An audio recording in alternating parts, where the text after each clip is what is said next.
Dédé àsìkò yìí gbogbo ibi tí ẹ ti ń gbọ́ mi lé lóko tàbí lẹ́yìn òde, ẹ jẹ́ kí a gbàdúrà.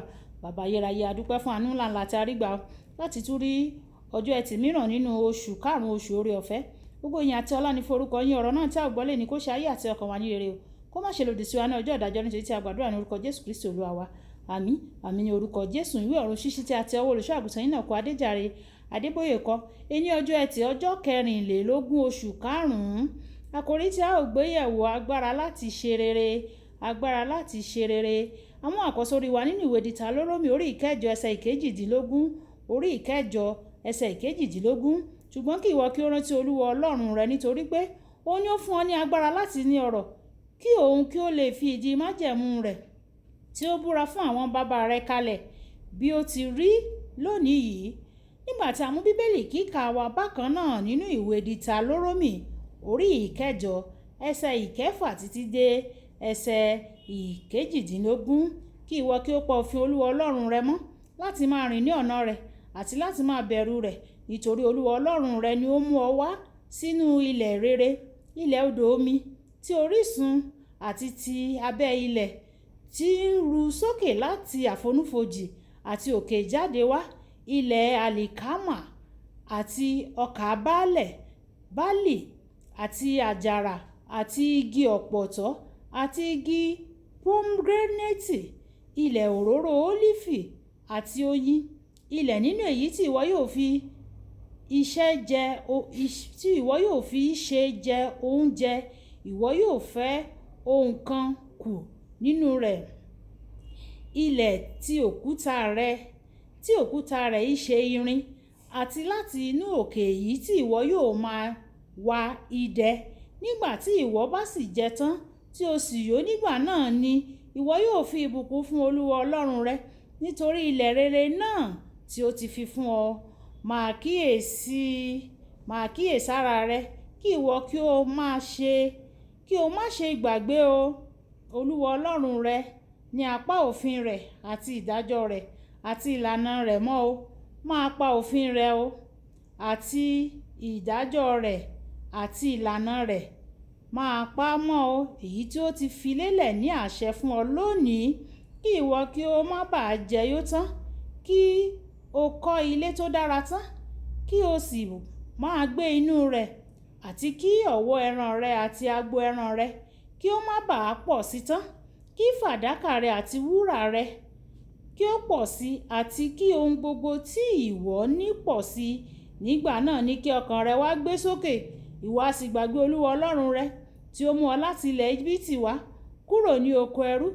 Èmi yóò mú ọ rin aginjù ńlá tí ó sì ti ní èérú, níbi tí ejò amúbíiná wà, àti àkéekèe àti ọ̀dá, níbi tí omi kò sí o. Ẹni tí ó mú ọ jáde fún ọ láti inú òkúta akọ wá, ẹni tí ó fi mọ̀nàmọ́ná bò ọ́ ní aginjù tí àwọn bàbá rẹ kò mọ̀ rí o, kí ó lè rẹ̀ ọ́ sílẹ̀, kí ó lè dán ọ wò, láti ṣe ọ́ ní oore ní ìkẹyìn rẹ. Ìwọ sì wí ní ọkàn rẹ pé agbára mi àti ipá ọwọ́ mi ni ó fún mi ní ọrọ̀ yìí. Ṣùgbọ́n kí ìwọ kí o rántí Olúwa Ọlọ́run rẹ, nítorí òun ni ó fún ọ ní agbára láti ní ọrọ̀, kí òun kí ó lè fi ìdí májẹ̀mú rẹ̀ tí ó búra fún àwọn bàbá rẹ̀ kalẹ̀, bí ó ti rí lónìí. Wàyí ẹ tẹ́tí bẹ̀rẹ̀ jẹ́ láti gbọ́ ohun tí olùṣọ́ àgùntàn yín náà kọ Adéjàre Adébóyè ní fún wa ní èní ọjọ́ ẹtì.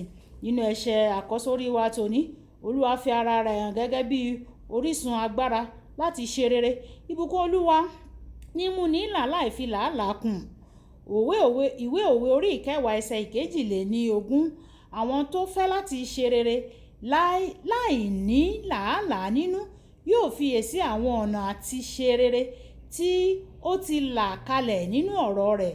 Bíbélì kíkà wa tòní náà àti òun ní àwọn òtítọ́ láti ọ̀rọ̀ Ọlọ́run tó lè gba ọkàn sílẹ̀ kúrò nínú ìdè ìpọ́njú. Bàbá rẹ tí ń bẹ lọ́run, ó fẹ́ kí ó dára fún ọ gidigidi. Nítorí náà, a ó máa wo àwọn díẹ̀ nínú òtítọ́ ọ̀rọ̀ yìí lónìí. Ní àkọ́kọ́, Ọlọ́run sọ fún àwọn ọmọ Ísírẹ́lì pé ilẹ̀ tí òun yóò fi fún wọn ó jẹ́ èyí tí òun ti tọ́jú láti ọ̀run. Ní ọ̀nà mìíràn ẹ̀wẹ̀, ilẹ̀ náà yóò so èso rere fún wọn nítorí Ọlọ́run ló ń ṣe àkóso ilẹ̀ náà, kì í ṣe nítorí ìgbìyànjú wọn o. Láti ṣe àtẹnumọ́ èyí, Olúwa ṣe àpèjúwe ilẹ̀ náà síwájú sí fún wọn nínú ìwé Dìtálórómì orí 11 ẹsẹ̀ 12 wípé ilẹ̀ tí Olúwa Ọlọ́run rẹ̀ ṣe ìtọ́jú, ojú Olúwa Ọlọ́run rẹ̀ ń bẹ lára rẹ̀ ní ìgbà gbogbo láti ìbẹ̀rẹ̀ ọdún títí dé òpin. Nítorí náà, láti ṣe rere láyé yìí, o ní láti mú ojú rẹ kúrò nínú ètò ọrọ̀ ajé tó yí ọ ká o, kí o sì ní àfojúsùn lórí ètò ọrọ̀ ti ọ̀run rere, èyí tí alágbára fúnra rẹ̀ ń ṣe ìtọ́jú rẹ̀ láti ìbẹ̀rẹ̀ ọdún títí dé òpin ọdún fún ọjọ́ ayé rẹ. Láti dáhùn sí àwọn òfin ọ̀run, o gbọ́dọ̀ wà lábẹ́ àwọn òfin ọ̀run. Ọ̀pọ̀ àwọn ènìyàn máa ń yọ̀ nípa ti ìlérí Ọlọ́run, ṣùgbọ́n wọ́n máa ń kùnà láti kó ipa wọn. Torí náà, wọn kì í ní ìrírí ìmúṣẹ àwọn ìlérí yìí. Ọlọ́run máa ń fún àwọn tó bá mọ òun gẹ́gẹ́ bí ẹlẹ́dàá wọn, olùràpadà wọn àti olúwa wọn ní agbára láti ṣe rere. Ǹjẹ́ o rí Ọlọ́run gẹ́gẹ́ bí ẹlẹ́dàá rẹ bí? Ǹjẹ́ ò ń fi ọlá fún Jésù Kristi gẹ́gẹ́ bí olùràpadà rẹ bí?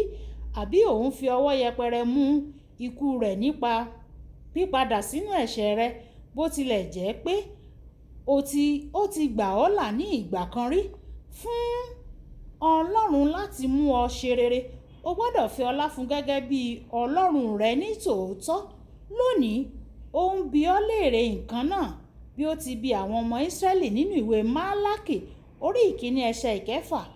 Ọmọ, ó máa bọlá fún bàbá rẹ àti ọmọ ọ̀dọ̀ fún olúwa rẹ̀. Ǹjẹ́ bí èmi bá ń ṣe bàbá, ọlá mi á dà?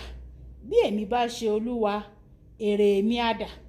Tí o bá fẹ́ ní agbára láti ṣe rere láti ọ̀dọ̀ Ọlọ́run, o gbọ́dọ̀ rí dájú pé ayé rẹ̀ ń bọlá fún o.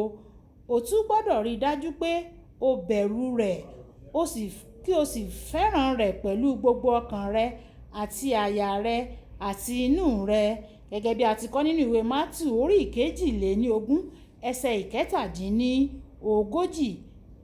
Kókó àdúrà: Baba, jọ̀wọ́ fún mi ní agbára láti ṣe rere nítorí orúkọ mímọ́ rẹ. Ẹ jẹ́ ká sọ fún Ọlọ́run pé bàbá mi, jọ̀wọ́ fún mi ní agbára láti ṣe rere, láti fẹ́ ọ, láti bọlá fún ọ, láti máa tẹ̀lé ìlànà rẹ tí o ti pa láṣẹ fún wa. Olúwa, fún mi ní oore ọ̀fẹ́ láti máa ṣe bẹ́ẹ̀. A dúpẹ́ nítorí tí ẹ ti gbọ́. Jésù Olúwa wa. Àmín. Olúwabùkọ́lá Ayápọ̀ ní orúkọ mi. Ẹ máa bá mi like, ẹ máa bá mi share, ẹ máa bá mi comment kí àwọn ènìyàn lè jẹ́ alábàápín ọ̀run ṣíṣí Yorùbá. Kí Olúwa kí ó bùkún fún yín. Ó dàbọ̀.